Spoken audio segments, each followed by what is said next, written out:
Okay, we are now live, 7 o'clock. So we're gonna wait till a few people get on. Yeah. Hey, Fit. Scooter, what's going on? Yeah, get some folks to get all situated. Get ready for the weekly Warrior Happy Hour.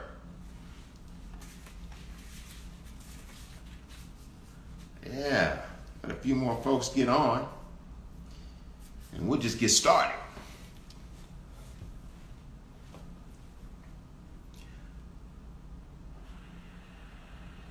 Yeah. All right. I see you out there, Jen. We're good to go. I'm about to get it rolling. So welcome back to the Champions and Legends Weekly Warrior Happy Hour.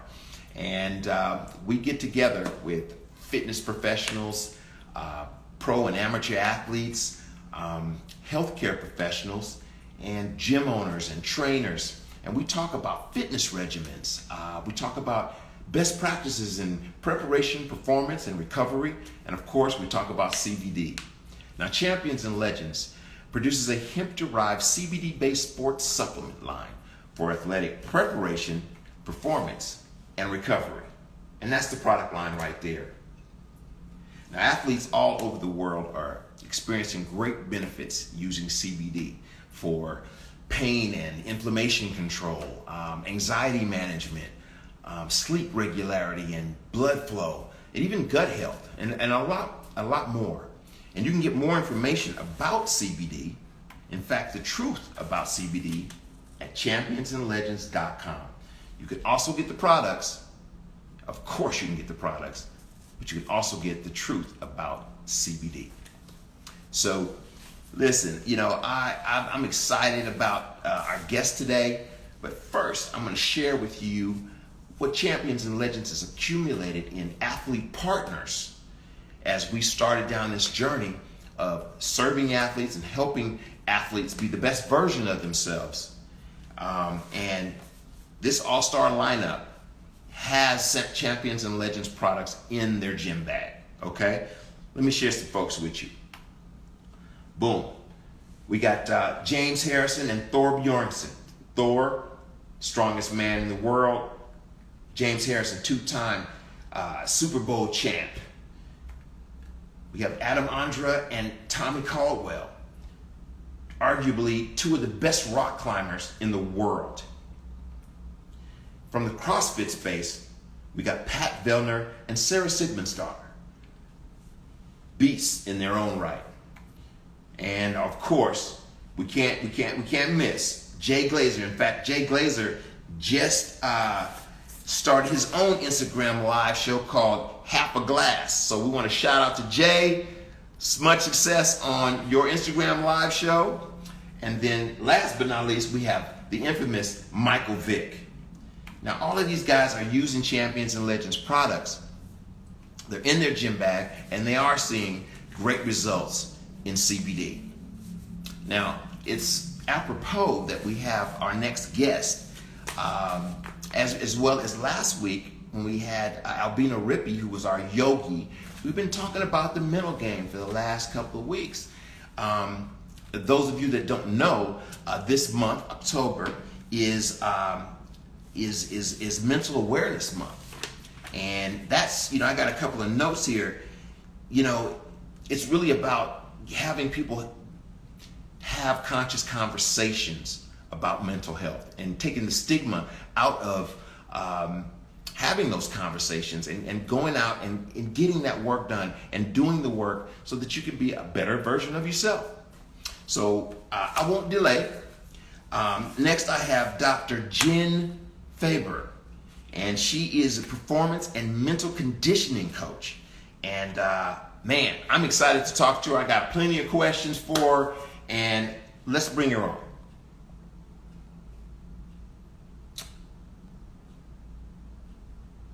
It's right there. Jen, come on in. There Hey, she is. hey, Shanna, how's it going, man? I'm well, Doc. Good to Good, see you. Good to see good, you. good to see you too. I'm loving the setup. I'm loving the hat. I need one of those hats. Well, you got some swag, and I got you covered. All Okay, right, sweet. I love it. I got you covered. Should we start with the cheers because this is a happy hour, a little warrior happy hour. My signature water bottle. That's right. Cheers. It is I happy love it. hour. You're right. You're right. I love it. I love it. There's Yeah. nothing crazy in here. Just a little green superfood stuff. Nothing too crazy. Okay. I got plain water with a little bit of CBD infused in there. Just to keep it real. Just to I keep. love it. So, Sounds amazing. Doc, I'm so glad to see you. And in fact, why you look just like your pictures. Boom. What? I mean, It's a good thing it's not the same outfit. okay. I'll tell you Yeah, what, though, man, I wear black almost all the time. I right. just love it. Well, listen, there's so much for us to talk about, Doc, and we're going to talk about your athletic journey because I know you're an athlete yourself. Yep. But I always like to give every guest the opportunity to kind of really share who they are, what they're about, and what what's driving them to do what they do. So go ahead, Doctor. You got the floor. Sure. Awesome. Yeah, sure. I'll kick things off. So first, from the athlete side, I've been an athlete my whole life. When I was in school, it was all about the team sports. I loved the basketball, volleyball, track and field. Even though that was more on the individual side, it was still competing with the team. And I loved that. And for a little context, what really set the stage for everything about who I am professionally is I had a wicked knee injury back when I was a teenager. And that set the stage for a lot of things. It set the stage for who I wanted to be professionally. It set the stage for a lot of my own mental barriers I've had to overcome, chronic pain, rebuilding my body. Literally everything from my life came down to that one moment, which is funny because for athletes, a lot of times when you have an injury or you have a setback, you're thinking, this is game over. How Oh, am I yeah. going to come back? And then you recognize, wait a second, I can use this. I can use this to define everything. So I share that one moment because that set the stage for this fascination about the human body and the human mind and how can I help put athletes together like my doctors helped put me together. And then as an athlete, I evolved over time and finding my love for the mountains and for the water. So I would started to take up more sports like rowing and dragon boating and trail running. And I really started to crave more and more of the outdoors once I get into like my later 20s, 30s. But from the professional side, I first started my professional life getting into exercise science, and then got my doctorate as a chiropractor because I wanted to put my people back together. Like athletes are Exactly. broken, right? Like athletes we're broken people. We push ourselves. We are very high risk for injury. It's a lot of wear and tear. We're at high risk for overtraining. And so I built a practice that really focused on the sports injury side. So I worked with anyone from Ironman competitors to ultra marathoners to, triathletes, people who like to take it easy, right? you know, Exactly. the, it's like the hardcore individual sports. And it was a really interesting journey because I worked on the injury side for about 7 years. So, and a lot of my work as a chiropractor was always get to the cause, get to the cause. What triggered the injury? Yes, you may have hurt your ankle, but what else is going on in your body that caused that ankle injury so you can prevent it, right? Right. But what I found though is there would be times where I would get athletes physically back to 100%. We worked together great as a team. Then they'd have their next competition and they would either do really well or they wouldn't. And I was thinking about this, why aren't they performing at the level that their bodies can? So I started to peel back some layers, right? Started to do some more digging. And then the more I started to get my own training in, cognitive therapy, behavioral therapy, understanding emotions and identity and resilience, I recognized that the big differentiator between the good and the great always came down to their mental conditioning, which everyone is doing. We are all conditioning our minds. It's just how are we choosing to do it? So the real pinnacle was there was a triathlete, and this girl was consistently in the top 5, top 10 of her age group, like all the time, but she had never won a competition. Okay. And so she was getting ready for Kona. 6 weeks out from Kona, has a massive ankle injury. I mean, she sprains multiple ligaments, and you kind of need your ankles for the Ironman, right? True. So get her all put together, and she was recognizing that she was physically healing, but she was still holding on to the pain. What if I get injured? What if I can't do this? What if I struggle in the cycling, or by mile 20 I'm done?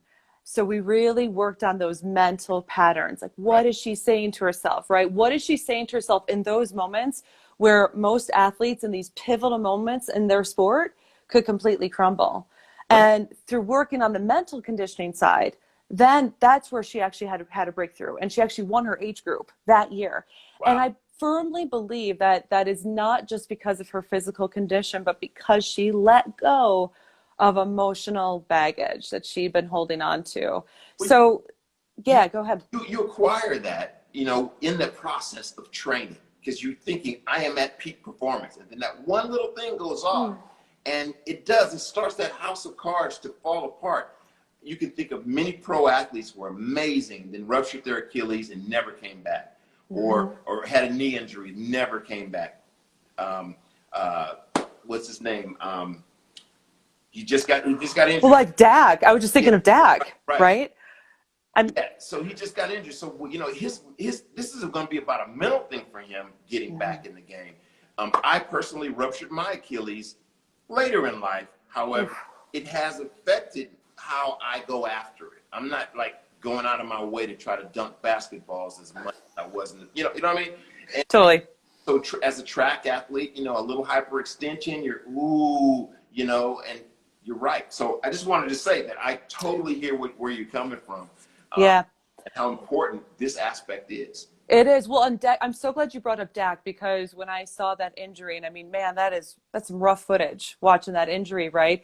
And where Dak has to be really careful, and where a lot of athletes have to be careful, whether they're at the professional level or not, is the level at which they expose themselves to people's opinions. Because you're going to have opinions on all sides. There are going to be the optimists who say, yes, you can absolutely rebuild, you can come back stronger. That's obviously my wheelhouse. Like, that's where I would be with Dak. And then you're going to have the media, you're going to have some of the talking heads, you're going to have the people who want to build the drama, right? And then you'll have the trolls who hate the Cowboys and want to tear him down. And so he has to be really careful of filtering and filtering out the junk and filtering only in the good to build his story. Because whether it's someone like a Dak, or it's someone who has a really severe injury and rebuilds a part of their body, they do it all in here. So he has to choose what references he's using to Right. build a new identity.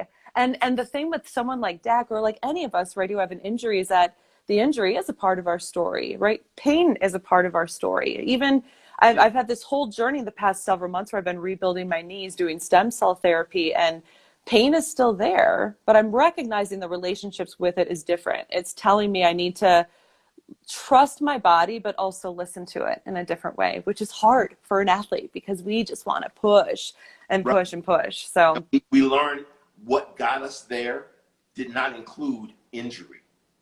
So what got you to being the champion that you are generally did not include injury. So right. you're managing something that was not a part of your regimen the entire time you're trying to get to that point that you've been planning for, working for this whole time. And Yeah. right, you said earlier that people go and say, "Oh, this it's over," "Oh, so whatever that mental, so how do you create a new mindset? I mean, and that's probably a loaded question, but Right. uh, just in general, I mean, because the reason I ask that question is so many of us, whether we are at pro level or just weekend warrior like myself, um, we go through a lot of mental stuff. We go through a lot of poor self-talk. Mm-hmm. And you said we let outside influences move us to a thinking that it doesn't serve us at all. Right. So Right. what's the first step in making that change? Yeah, there's really two I would look at. And first, I would say, why limit happy to an hour? So I'll go all night if we want to keep fleshing this question out. So just saying. So the first part, and the self-talk part of it's really interesting, actually, because a lot of times we don't recognize that there are 60,000 thoughts that we're thinking every single day in our head. And it's interesting with it being October and Mental Health Awareness Month. I want to actually just laser in on that word awareness for a moment, because not even so much awareness about, anxiety, depression, overtraining syndrome, but actually awareness of what's going on within your own head, which is really hard because we surround ourselves by so much distraction, so much stimulus, so many things outside of ourselves. It's sometimes difficult to take time just to listen to what's going on in here. But I'll give you a really classic example of how self-talk can be really destructive, but how simply you can switch it. So classic example, you have a skier who's done practice runs, on a massive alpine slope, right? We're talking world level alpine slope. And the skier in each practice has consistently fell on one turn, the same turn every time this skier falls. So, and this actually happened. It was like 2 years ago. I was watching this in a competition, and the skier was quoted after the fact during the competition where he actually fell on, guess what, the same exact turn. He said, I told myself, don't fall going into turn 7. Don't fall going into turn 7. Don't fall going into turn 7. And you think you're telling your brain something good. So when we want to try to avoid something, we want to avoid a pain, we want to avoid a failure, we use a word like don't or avoid. But what the deeper part of our brain is hearing is fall, fall, fall, fall. And it actually, it's fascinating, right? So the thoughts we're thinking in our conscious brain, our subconscious is like a 3-year-old. So it's listening to that statement saying, what's the word I need to listen to? Fall. Okay, you want me to fall? I'll fall. Perfect. And you see that with athletes who want to avoid an injury. Same injury happens again in the same competition because they're playing these tape loops in their head over and over. So really the first thing from a mindset standpoint, which can be, it's honestly a lot to unpack because we have a lot of thoughts and a lot of them are negative. The majority of thoughts we think every day are negative, like up to 80%. Really? Is you first have, studied, it's crazy. When they actually track mental thought patterns of the up to 60,000 thoughts we have in a day, anywhere from 60 to 80% are negative. And 80% of those thoughts we think again and again and again. So literally, Uchenna, we are living in these past versions of ourselves all the time because we're just living on a tape loop. But we're not always thinking it. It's just happening all the time. So when it comes to it, working with an athlete and they're, let's say, having a hard time in a workout or they're freaking out getting ready for a competition, the first thing I always look at is, well, let's break down the dialogue. What are you saying to yourself? And so there was this fencer I was working with, and she was recognizing, she was telling herself that she's slow when she's running. Like she doesn't run fast. She doesn't run like she runs very slow. She runs slow. And she always struggled running a mile. So we looked at that and isolated, okay, when you look at a phrase that's negative in your brain, one of the ways that you can change that in your mind is isolate that phrase. How can you make it positive and how can you make it simple? And then you say it again and again and again. So like that skier, where what he really needed to say going into that turn is, I'm going to hit this turn. I'm going to hit this turn. I'm going to hit this turn. I'm going to hit this turn. So that way, when his brain is focusing on that, it's focusing on, oh, I'm going to hit it. I'm going to hit it. I'm going to hit it, which is why that self-talk part is so important, because even if you're visualizing, when the self-talk pops in, you're visualizing the worst outcome, like the worst possible outcome you could possibly imagine. So that for sure is the first component. And for people watching, that's the thing I would say to first look at. Yeah. Take a minute and just listen. Just listen to the loop. We've all got them. So it's, none of us are special with it. It's all good. Don't beat yourself up about it. But you got to listen to the loop and just pick one thing. Pick one thing that you can retrain, because that deeper 3-year-old brain needs super simple and it loves it. And that is the cool thing, is that, mindset you can retrain. We could have beliefs that we've held for decades, but in a matter of a few weeks to a few months, you can actually build new patterns. So just like building a new muscle, the brain's the same way. Not technically a muscle, but it adapts the same way. It's interesting because this reminds me, I took an amateur course in race car driving, and fun. It was awesome. But there was this turn and there's a big wall, and he started off saying, there is a wall down at this turn. However, don't look at the wall. Look where you're going. I was like, okay, look where you're going. Look where you're. So once we got to the wall, he had us take it slow. He goes, look to where you want to go. Just focus on that. Do not focus on the wall. Okay, gotcha. Of course, 3 of the 4 people hit the wall. Right. The rest of the people did what he said and looked where they were trying to go, and that focus took them where they wanted to go. I did not hit the wall, gladly, but good man. It was difficult not to, because I kept thinking, ooh, how close am I getting? Oh. But right. if I took my eyes off the wall, I went where I wanted to go. So yes. I hear you. Yeah. And it's a protective mechanism, right? That is the hard thing, is that the deep part of our brain, it is wired to find the fear, right? And it's wired to think about it and focus on it because it's there to protect ourselves. Right. But when we end up obsessing about that, right, we create the very outcome we do not want, like, at all. So I'm so glad you didn't look at the wall and you focused ahead, because you knew what the outcome was going to be had you looked at the wall, like crash and burn, So that was a good move. So let me just go back to your athletic life, because you do have a very athletic life. I have 3 pictures here. You're mountaineering, it looks like, on one. Yep. You're skiing, maybe? Snowshoeing. And then what are you doing over here? You're in the mountains, but you're... trail running. Trail running. Now, I mean, I'm impressed, personally. And you like the mountains. Love them. Love the mountains. How do you turn the corner from being a marathoner and doing the athlete? How do you choose your athletic path? How are you? Yeah, that's a really interesting question, because I'll tell you, in my 20s, I was very obsessed with the win and the chase and the push, right? And it's interesting, as you evolve through life, you have to keep asking yourself, why am I doing this? Like, why am I here? Why am I showing up?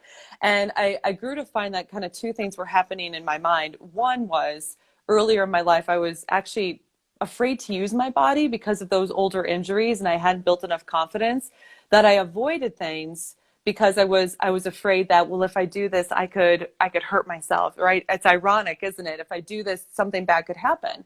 But I also felt this deep desire to want to pursue more mountain sports because my heart was just pulling me towards it. I mean, it was very much like a deep calling. I personally love the mountains because I love how humble I feel in the mountains. Right. You never conquer a mountain. You never conquer a summit. You have permission to stand on it, and you honor what you're standing on, because the mountain's going to be there a lot longer than what any of us are. And interestingly enough, though, I've really found it, and this is honestly transcends all levels, is part of how I've chosen my sports, is one, I love the outdoors. I just don't do well in 4 walls. I think we're meant to be out in nature as much as possible. But in China, there's such a pure joy I experience when I'm out there on a trail or on a path or making my own path. It actually just makes my soul sing.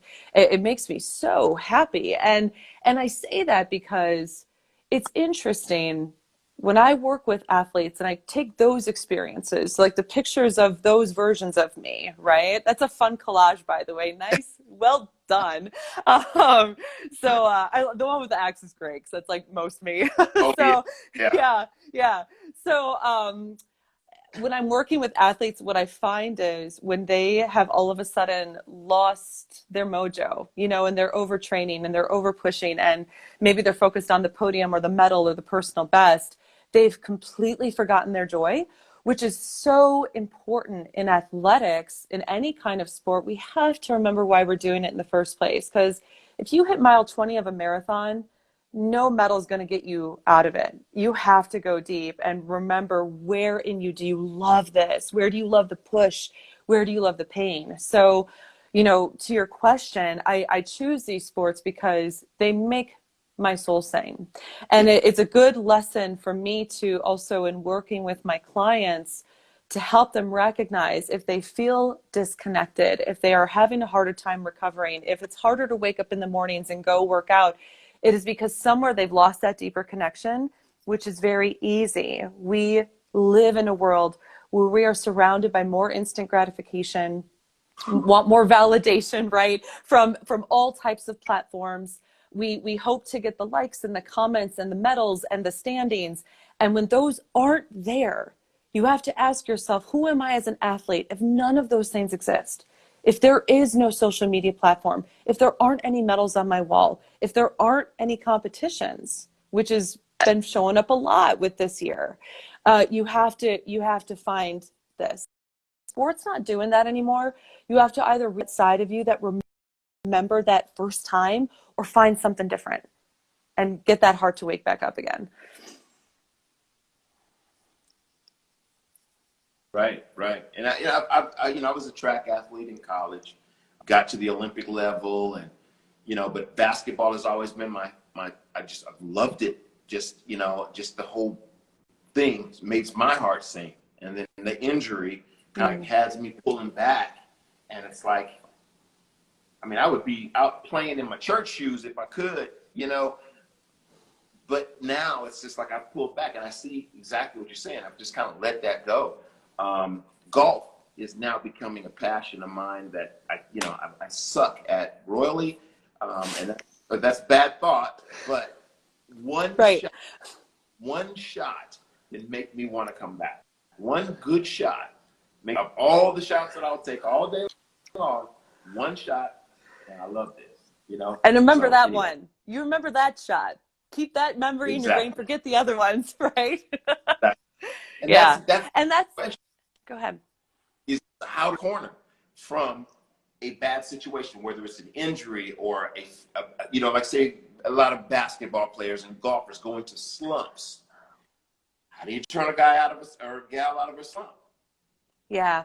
Well, I think the first thing, part of it is it's really interesting. And we mentioned Dak earlier, is there's a lot of isolation that's happening to players, right? Especially when you're on a team sport, right? Basketball and football, like that is super, super tough.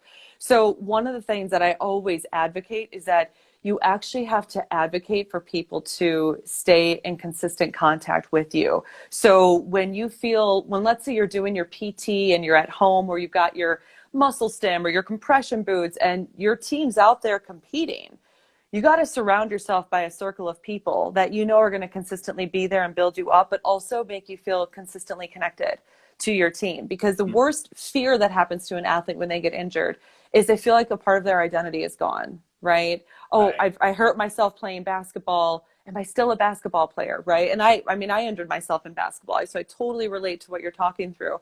So one of the core things I first have athletes look at is to really identify who are the people that they can surround themselves by, and try to eliminate as much of their noise. So your coach, your trainer, a teammate, like 3 to 4 people that can be these anchors for you to remind you that, yes, you are this person. Yes, you are on the team. How are you doing? How are you getting better? So that's really the first layer of it that I always love to look at.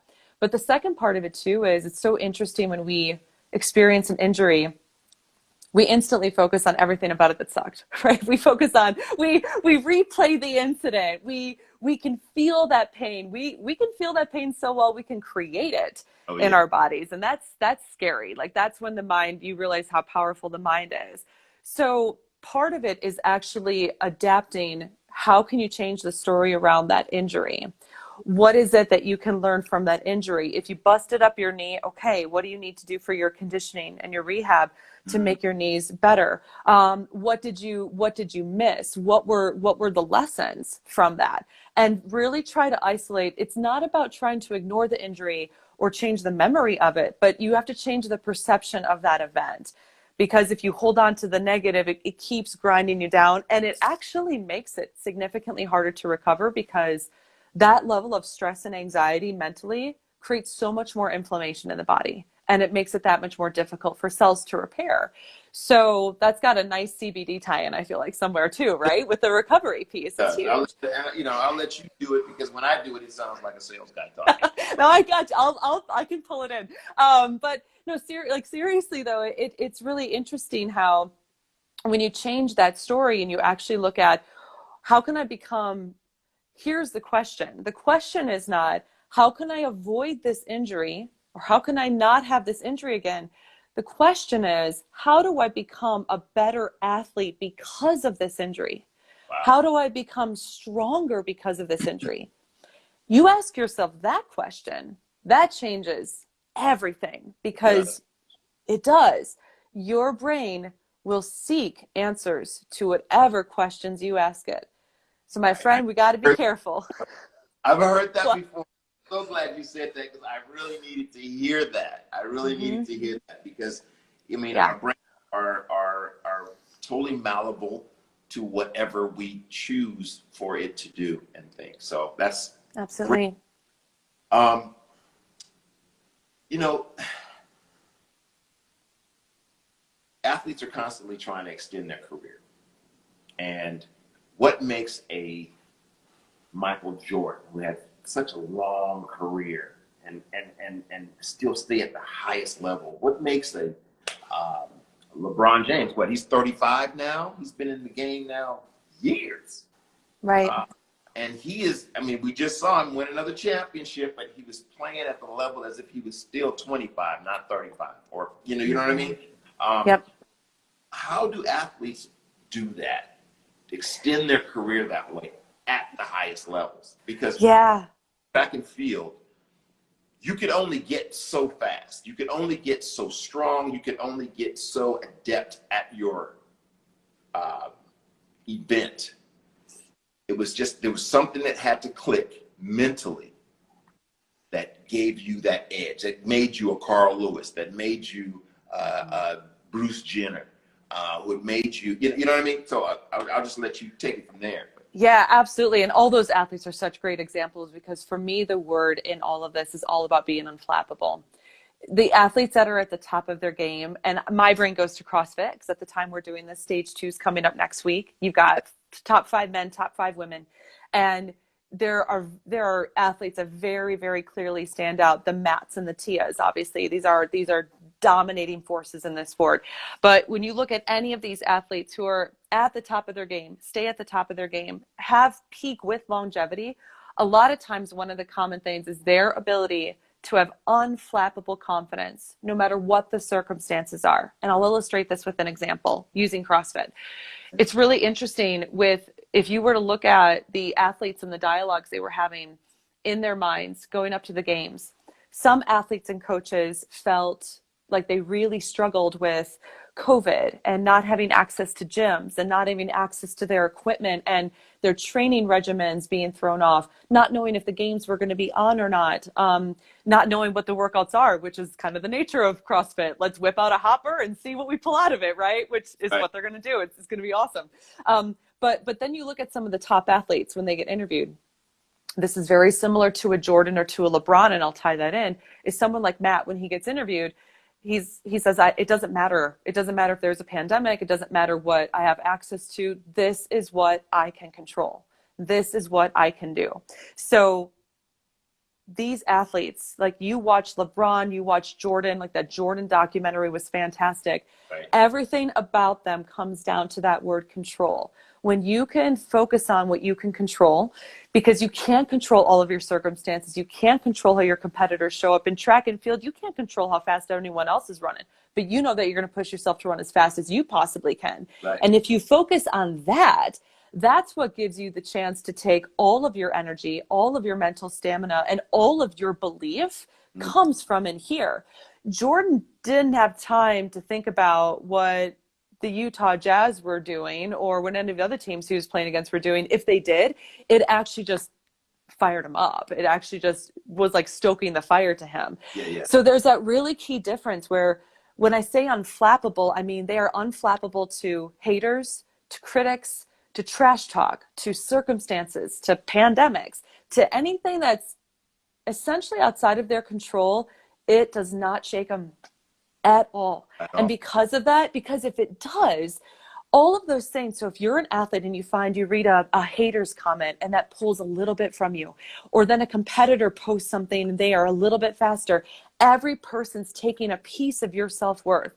And before you know it, all you're left with is a shell of yourself waiting for other things to make you feel better. There is no longevity in that game, my friend. You will burn out fast. So Tom is another case. Well, say that again. Brady is another case. Oh, yes. Another, right? And these guys are not immune. In fact, they are the most susceptible. The greater you become, the more you are susceptible to that level of hate, that level of criticism, because it's a mirror back to someone and what they haven't done. They Mm-hmm. just don't care. It's like you have to build this wall around yourself that if it doesn't match your story of who you want to be as an athlete, then you just don't let it in. And it can be that simple of a choice. If you are letting it in, it's because you're using it to try to make yourself feel like that's where you're getting your confidence from, and it's the worst source. Excellent. So the Bradys, the LeBrons, the Jordans, all of these guys, the Serenas, right? Right. All of these types of athletes, they are completely unflappable. It just does not matter. And that, I think, is what gives you longevity, not just in the game, especially as a professional, but even after the fact. If you're someone who's no longer, if you're not competing or it's more recreational, like, because you remember, I'm doing it all from within here, Right. not for anything else. Everything else is coming as a result of it. So LeBron's not chasing these trophies. He's just so good, and he knows it, that he's going to get them. Right. That's the flip, you He know? accepts the trophies. He's not going and chasing them. It's Right. part of who he is as a champion, is Yes. by doing what I do at the level that I know I can do it at, all that stuff will come. Yeah, it's come to mama. I already know this is mine. I already know I deserve it. Yeah, that's exactly it. That's going into one of my other questions for you, is the mindset of a champion. Yeah. What is it? What creates that same unflappableness? Yeah, that's honestly a really huge part of it, because you have to adopt a sense that you are so deserving of what you're about to get. And the thing that really makes the difference is that the champion, when they stand on that podium or when they get that gold medal, they haven't just visualized it happening. They haven't just trained for it or woke up early or stayed up late or done things that their competitors haven't, but they've embodied it. It literally is just a part of them. And they know that part of why they're doing what they're doing, part of what fuels them, is that idea of wanting to be that legend, wanting to make an impact on their sport, wanting to be the story that everyone talks about, not waiting to see what people say, not waiting to see what people believe about them or what they tell them what they think is possible. They build their story, And they and hit it. Mm-hmm. they create it. Yeah. So I mean, it really comes as simple as that. And you can see it when athletes get interviewed. You can hear the determination and that certainty, right? So when I think of a champion athlete, there is certainty. They know Right. exactly why they're there. They know exactly how they're going to show up. They know exactly what they're going to do. It just doesn't matter. Like, literally nothing else matters. And that level of certainty has to come down to trusting everything they've done to get to a certain point, everything they've done, every step, which is huge because, you mentioned anxiety at the beginning. Man, so many athletes deal with anxiety. 50% of athletes deal with anxiety or depression. And that's based on athletes who report. So odds are that number is much, much higher. And when athletes feel anxious or depressed, whatever side of it is, it's because they don't feel certain. If they don't give themselves the opportunity to trust their training, to trust their preparation, you're more at the whim of your emotions rather than controlling your emotions. Right. So, like with CrossFit as an example, you may have an athlete who's doing compression boots and ice baths and muscle stim and their regimen, their nutrition protocols. The athlete who is not at the champion level are the athletes that are just doing all these things because they have to. And oh my God, what else do I need to do? And am I doing enough? So when they get to the competition floor and they see their competitors, they're thinking, oh my God, am I ready? Have I done enough? The champion says, I deserve to be here because I am doing these things. They could be the same exact things, Jenna, the same exact things, but their perception builds this level of trust. When you trust your training, then you can trust how prepared you are. When you can trust how prepared you are, you can trust how you're going to show up, and that gives you certainty. And that certainty breeds a champion. Wow, wow. And that can actually go across the entire life experience. I mean, an executive, a salesman, a nurse, doctor. I mean, you think about the confidence that a brain surgeon has to have going into surgery. Right. You know, I mean, that's one of the reasons I did not go that path. My first cadaver, I was done. And I was, because I would be in my head about, oh, this person needs me to save them. Oh, a little good, am I ready? It's intense. Yeah. Yeah. That's an intense experience. I completely understand. But I Right. think and that right there is so interesting. I love that you asked that question, am I ready? Because champions never ask that question. They ask, how am I ready? Why am I ready? Not am I ready? Because when you ask, am I ready? Your brain is thinking, let's doubt that. Let's find reasons we should doubt it. Let's find areas where you're not ready. But if you ask yourself, why am I ready? How am I ready? Well, I'm ready because I'm doing this, because I collapse every time I work out, because every day I get stronger, right? So again, it's just, all these little things can be these little flips. Are you on like the fear-based side, or on you on the certain confidence side? And it can come down to these little micro shifts that can make all the difference. And finding that champion and finding that champion inside yourself. That's Uh, it. Yes, sir. okay, so we talked about anxiety. We talked about, a lot of athletes have issues with sleep. And then, of course, definitely the inflammation and pain and all that type of stuff. Now, you are an advocate of CBD. Absolutely. How do you recommend, if you use it yourself, how do you use it? But Yep. how do you recommend it to your athletes? How do you administer it to you? Sure. I'd like to actually share the personal context first, because then that will tie into recommendations along the way. Because, from the emotional, the certainty and the neutral standpoint, especially earlier times in my life, I had a lot of anxiety, and I'm just typically a really excited individual. So I've had to train myself that I'm just excited. I'm not anxious.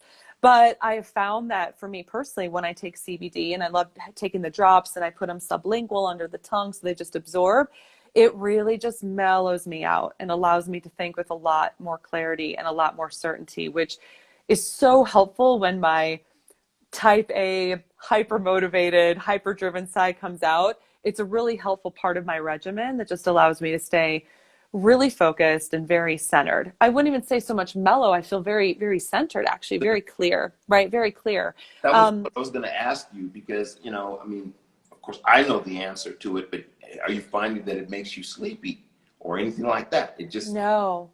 No, I actually feel it's interesting when people are prone towards anxiety, and a lot of us athletes are, because we are constantly thinking about what's the next thing, the next goal, the next push. You put your brain in overdrive, you're much more inclined to do it. So the thing with CBD that's so great is I find that all of those thousands of thoughts that are going on into your head, I can really block a lot of them out. Like, what is the task at hand? What do I need to focus on? The noise gets quiet, and that's very nice. So whether I am, what's that? get present. Yeah, that's exactly it, which is very helpful if you're on a mountain and you have a challenging technical scramble that you have to come down from. Better make sure you're pretty centered and present for that, right? So that's been great from just an overall state of mind. And that is also how I recommend it from more of the emotional side. If athletes find that they just can't calm their minds down, even if they're doing things like deep breathing or meditation, I find that when I recommend CBD, it gets them in a real nice steady state consistently. Right. And which is really helpful too, especially in competitions, because, there's a lot of mental things you can do for anxiety, but if an athlete can't, I don't want to say calm down. So you don't want to be calm in a competition. You want to be alert in a Right. competition. But man, anxiety throws everything off. It slows down your performance. It slows down reflexes. You can't make decisions. Like you cannot afford to be anxious in a competition. There's just no room for it. So it's been huge for that. Secondarily, though, the inflammation's been huge. So personally first, I mentioned briefly that I started stem cell therapy on my knees back in March, and it's a 12-month process. So stem cells are active for 12 months. There's a nutrition protocol, definitely a mindset protocol. But so I had them done on my patellar tendons and inside of my knee joints. And what's great is that they have told me consistently, one, anytime you experience a little discomfort, put a topical CBD cream on it, which I do. But two, CBD also stimulates stem cells, which is fantastic because, which is fantastic because right now I have stem cells that are rebuilding cartilage, they're building new tendons, they're strengthening my joint capsules. So, Uchenna, I'm like slathering CBD all over my knees all the time. I'm like, keep Hey, growing. CBD bath, you know. Exactly. Right. I'm like drenched in it. Yeah. It's like a dip. Right. Like a dip, so the inflammation's great. And I really like CBD because it actually activates a system in our bodies that a lot of times isn't getting activated naturally anyways with the cannabinoid receptors. Right. So I love it for inflammation. I find it complements things really well. Very different from other products that would say kind of mask something. CBD compound it doesn't hide inflammation, it actually treats it. So I personally, but also for clients, recommend it for both. So from the emotional state, the mental state, but also the inflammation side. And it's honestly been life changing. Right. And it's one of the things that I think honestly every athlete needs to use, because it's one of those things that I've always been a proponent of natural derivatives, natural health, using things that are an asset to the body that the body's built to recognize, Mm-hmm. and not something that's chemical or synthetic. I mean, that's why I became a chiropractor in the first place, because I never really connected with the pharmaceutical synthetic side of things. Like what can the body take in? And that's what I love about CBD, is that the body actually is built with receptors to utilize it. So yeah, it's been great on honestly all levels. So I'm very grateful for it. And you That's guys are doing awesome work. Oh man, we're excited about it too. Yeah. You know, I have. Do you treat golfers as well? You have some golfers? I don't have a ton of golfers. A lot of my athletes are more on the endurance side. So I've personally focused a lot on triathletes, ultramarathoners, CrossFitters. Okay. But I have room for any athlete that needs mental conditioning. Well, So, but I'm curious what brought up the question. well, golfers have this whole anxiety thing, and I keep telling my golfer friends that, hey, CBD cures alcoholism, and they're like, what? It's like these guys, and I had a guy on, a friend on another happy hour, and he was Yeah. saying that, he would take a shot of alcohol before his tournament to Oh calm God. himself down. Oh, And it's the worst thing. I go, is that prevalent? He goes, absolutely. The golfers were drinking. They drink, and if you notice, a lot of golfers are alcoholics. And Yeah.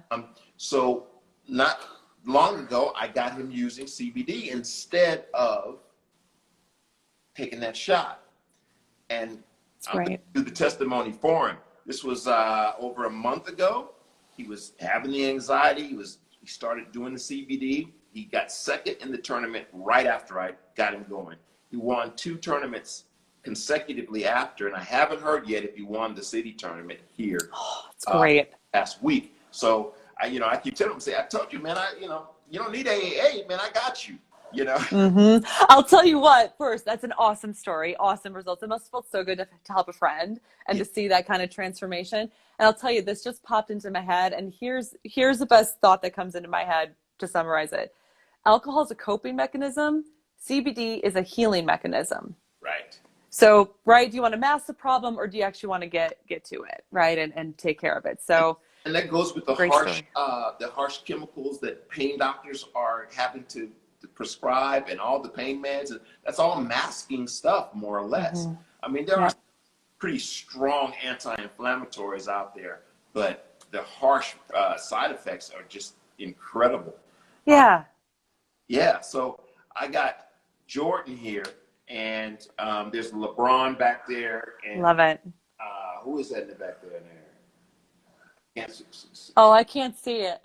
Oh, Seattle quarterback Oh, Russell? Russell. Yeah. Yeah. So these guys all do yoga, and they do all kinds of mental work. I mean, in fact, I think LeBron has a deal with Calm. I think it is one of the apps that Oh, yeah. mental thing. Um, you know, where do you how do you bring a person in to work with you on a mental? I mean, are they first a chiropractic patient, or I mean, you go out and find them, and then that may be the segue into your program. Sure. So There's really a couple of ways I work with clients now, and I'll also clarify. I haven't been actively practicing as a chiropractor since like 2014. So everything I do right now is mental conditioning, 100%. That was a nice springboard to recognize, yeah, it's more than the body. It's definitely about the mind. So there's two ways that individuals can work with me. For the elite athlete who has some major mental blocks, things that they're facing again and again, they can't perform at the level that they need to. I'm very selective, but I do work with private clients on a selective basis. So if there are athletes at that elite or professional level, they can submit an application to me. And if they qualify, we hop on the phone, get a consultation, and I break down how it works if they're a fit. And also, more importantly, on the broader side, similar to probably how you feel about CBD, right? You probably like every athlete should be using CBD. Like I feel that way about mental conditioning. Every single athlete should be doing mental conditioning. So you have apps for range of motion workouts, you have apps for workouts of the day, you have apps for all these things. So what I have for athletes is an online mental conditioning membership where they get access to mental conditioning workouts, very similarly to other things that are workouts for range of motion or workouts for flexibility or stamina. This is actually workouts for your beliefs, your thoughts, your confidence, your visualization, your gratitude. And so World Class Nation is my membership where athletes will get access to new mental conditioning programs every month. They also get access to live coaching every month. It's group calls where you can hop on and ask questions, and they get new content that they get access to every single month. And a lot of the programs are really designed around what are specific challenges that athletes deal with. So how do you come back from an injury? How do you build your confidence back? How do you sustain motivation? How do you cope with haters that are dragging you down? So all of the programs are very much isolated, that each workout is on a specific issue. Right. So for athletes who are listening, the easiest way to start working with me would be to go to worldclassnation.com, and there's a free 7-day trial. You can access the programs, test it out, test out my coaching, put it to work. You can go through a Q&A library to see how I coach athletes live and test it out. And if you love it, you could stay on board. It's just $49 a month. Simple as that. So that would probably be the first place to start. You'll be seeing my name. I would love to have you on, man. That'd be awesome. Absolutely. Great. So I know we're getting short on time, but I definitely always like to ask every guest that comes on to leave our viewers with a nugget. It's a saying, whether it's some sort of thing that you got from a mentor.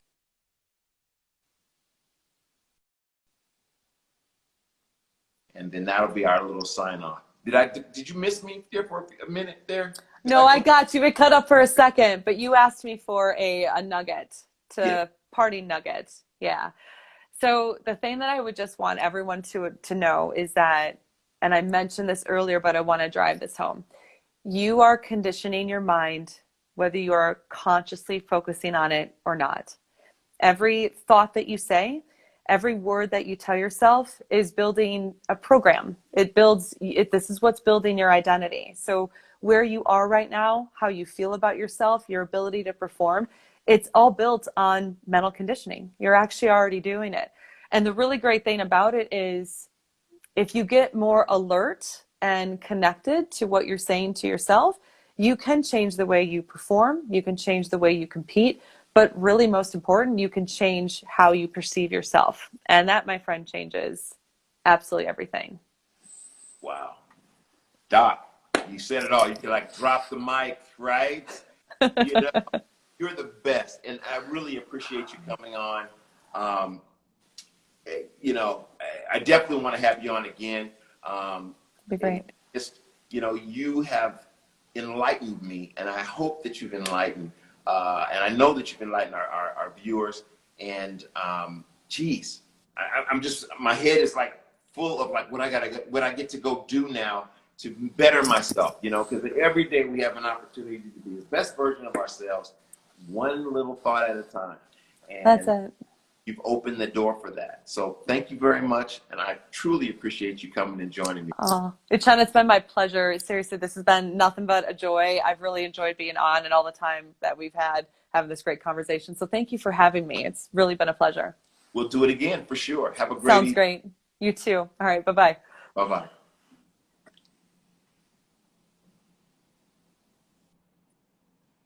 Man. We did it again. Another episode of the Weekly Warrior Happy Hour. Dr. Jen Faber, you are amazing. Thank you again for coming out. A performance and mental conditioning coach. I never even really had conceived of the idea, and I'm gonna go check out her workouts on her site. Go to World Class Nation, and wow, open your mind, fix your mind, get into that champion mentality, one thought at a time. So once again, Champions and Legends produces hemp-derived CBD-based sports supplements for athletic preparation, performance, and recovery. And, most of our athletes who are looking to, get that mental edge, look at our performance line, which is the oral spray, which gives them an opportunity to, right in the middle of competition, boom, tighten it up, get that focus that Doc was talking about. I offer you that. Go to championsandlegends.com and get your tools back in the toolbox, in your gym bag, so that you can be the best version of yourself doing whatever athletic thing that you're doing, and continue down your athletic journey. So once again, thanks for coming out to the Weekly Warrior Happy Hour, and have a great week.